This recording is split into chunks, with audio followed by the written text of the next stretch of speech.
guys! Welcome to my YouTube channel, and for today's video, andito kami guys sa loob ng Robinson Mall para i-ayos kami yung papers ng mahaba ng pag-ibig and passport. Maraming pwede pumunta dito. Andito kami ngayon guys.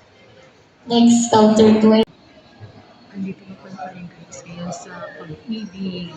May aayusin na yun si Hadi. So, sinamahan ko siya today para may aayusin. Kukuha ko siya ng ID.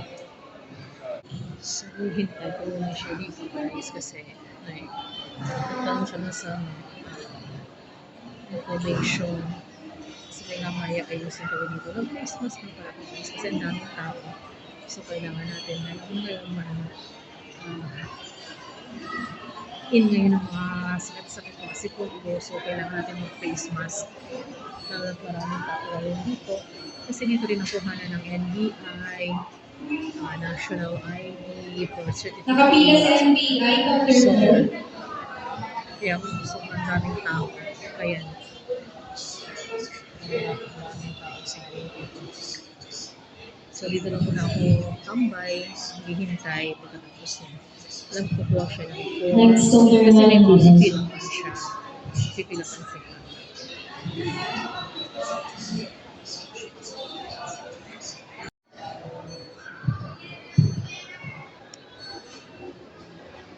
Ito nga guys. Ang daming nakaupo. Pwedeng may DFA na rin pala. DFA, LTO, NBI, Pag-ibig, PSA, PRC, SSS, pwede ka na rin pala kumuha dito guys. So, isang lang, one place lang. Ayan. Kahit hapon na yun guys, ang dami pa rin tao. Dito yan sa loob ng Robinson's Malls. 178 and 173 and 195. Ayun sa amin. Sine-check na yung kinuha niya papers. Sa loob po guys ng mall, Robinson. Next, counter 20. So, dito pala kailangan is maaga kang pumunta para sa pila. Kasi sobrang habang pila, sobrang daming tao nang kumukuha. Kami hapon na kami ngayon pumunta. So, nag-inquire lang naman kami kung anong mga step by step na dapat gawin sa pagkuha ng mga papers. Kaya kami nandito. Filing na loading 21. Load 21. Ang dami. May mga parating pa, may mga dumarating pa. Ang dami talaga. Most dito, NBI, yung mga kinukuha talaga dito.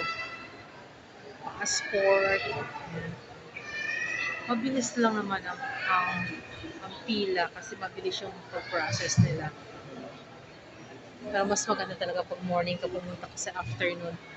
Pag morning, mauna ka sa pila, dali kang matapos. Pero pag tulad namin ngayon na late na pumunta or afternoon na, kaya sobrang haba na yun ang pila. So, hindi na kami mag-proceed. Babalik na lang kami guys the other day para ayusin ang dapat ayusin.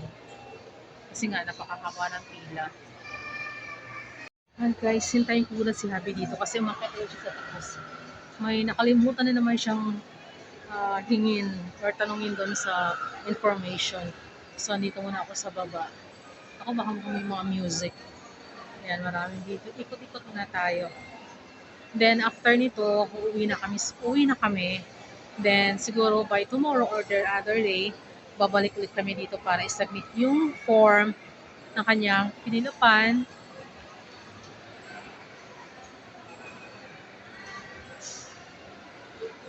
Then, sa kabilang, dun to guys, sa kabila is, andun yung SM Fairview.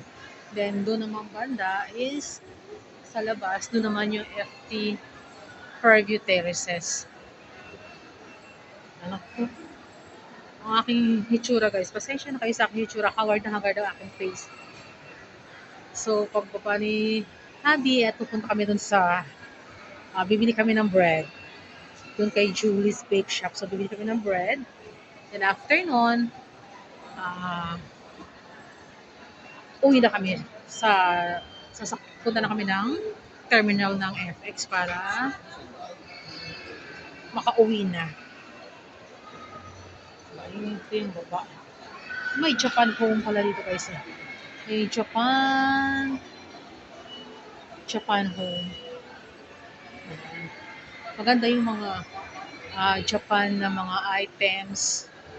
Maganda dyan. Namimili din ako sa mga Japan guys kasi maganda yan dyan. Doon sa FT Fairview Terraces, kung namimili ako doon sa Japan kasi maganda yung mga gamit nila. Matitibay pati yung mga gawa ng Japan. Ako may music. Dito ako sa my food court. Kanina tumambay kami doon sa my food court habang nag-fill up si Happy.